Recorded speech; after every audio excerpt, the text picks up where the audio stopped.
안녕하세요. 리브부동산TV 3분 상식입니다. 앞으로 새로 입주하는 아파트는 거주 의무기간이 있다는 사실 모두 알고 계시죠? 하지만 최근 부동산 관련 규제가 늘어나면서 거주 의무기간이 대체 얼마인지 헷갈리시는 분들도 계실 것 같은데요. 그래서 이번에 분양가 상한제 적용 주택의 거주 의무기간과 2년 실거주 요건, 6개월 내 전입 의무가 어떻게 다른지 꼼꼼하게 정리해봤습니다.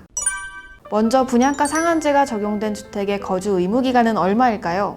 작년 2월 19일부터 분양가 상한제가 적용된 아파트 청약에 당첨된 경우 기존에는 공공택지에 분양되는 공공분양주택에만 최대 5년의 거주 의무기간이 있었습니다. 하지만 이제는 수도권 투기과열지구 내에서 분양가 상한제로 공급되는 민간 분양 아파트도 최대 3년까지 입주해서 살아야 합니다. 수도권 민간택지 분양가 상한제 적용 지역은 투기과열지구로 지정된 곳인데요. 분양가가 인근 매매가의 80% 미만에 나왔다면 거주 의무 기간은 3년, 분양가가 80% 이상에서 100% 미만에 나왔다면 2년입니다.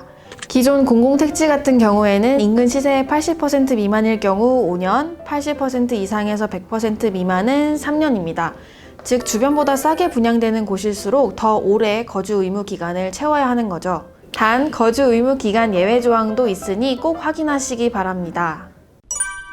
반면 2년 실거주 요건은 분양가 상한제 적용 주택의 거주 의무 기간과 달리 의무사항이 아닌데요. 실거주를 하지 않았다면 그에 따른 양도세를 내면 됩니다. 이는 2017년 파리 대책에서 나온 내용으로 조정 대상 지역에서 매입한 주택은 2년 보유 외에 2년 거주 요건도 생긴 건데요. 2년 이상 실거주하지 않으면 1주택자도 양도세 비과세 혜택을 받을 수 없습니다. 받을 수 없어요. 단 1세대 주택 비과세 요건은 9억 원까지이며 조정 대상 지역이 아니면 실거주 요건이 필요 없고 취득 당시 조정 대상 지역이 아니었어도 실거주 요건을 채울 필요가 없습니다. 마지막으로 6개월 내 전입 의무는 대출과 관련된 내용으로 작년 7월 1일부터 시행됐는데요. 무주택자가 투기지역, 투기과열지구, 조정대상 지역 등 규제지역에서 주택담보대출을 받으면 6개월 이내에 전입해야 한다는 내용입니다. 6개월 내 전입을 산정하는 시점은 담보대출 실행 날짜이며 중도금이나 이주비 대출을 받았을 때는 신규 주택의 소유권 이전 등기일로 봅니다.